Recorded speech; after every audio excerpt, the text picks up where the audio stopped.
Okay, it's time for the first cleaning of the baby chicks.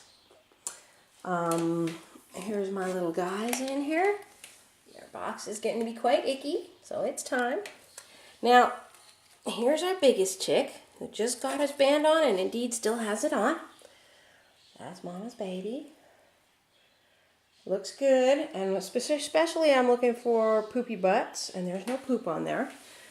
That tells me everything's going okay. And then there's this little guy here who is really a lot smaller than his brother, but also does not have a poop. And look at that little crop full of food. Look at that little thing. Okay, so here's my issue with these two. They were actually born one day apart, but look at the size difference and the developmental difference. That little guy hatched early. Usually hens lay their eggs one every second day, and she did that. And then they hatch one every second day. But what happened with this group was there were 3 eggs.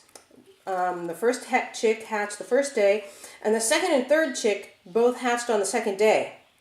The third chick died, and I think this little guy hatched prematurely. So he's been going a little slow because he's playing the game of catch up. He didn't quite get finished inside of his egg. He's healthy and happy and fat though, so I'm not really worried about him.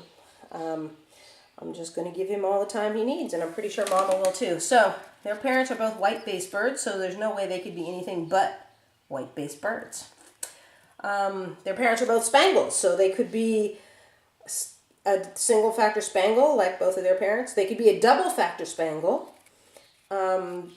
taking the Spangle from both parents at the same time, or they could be not a Spangle at all, having taken no Spangle from either parent. This little guy has white down, I think. Maybe it's gray. But he definitely has color on there.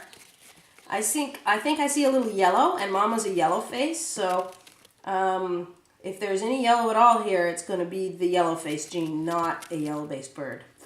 So anyway, they're coming along nicely. Their nest box is truly icky, and it's time to start cleaning it out. So I'm going to do that. The one kind of fly in the ointment here is that this box actually smells a little bit foul, and usually they don't. So they don't seem to have diarrhea or anything, but it's not a good smell going on in there, so I'm a little concerned about that. But we'll see. Okay, so that's the update.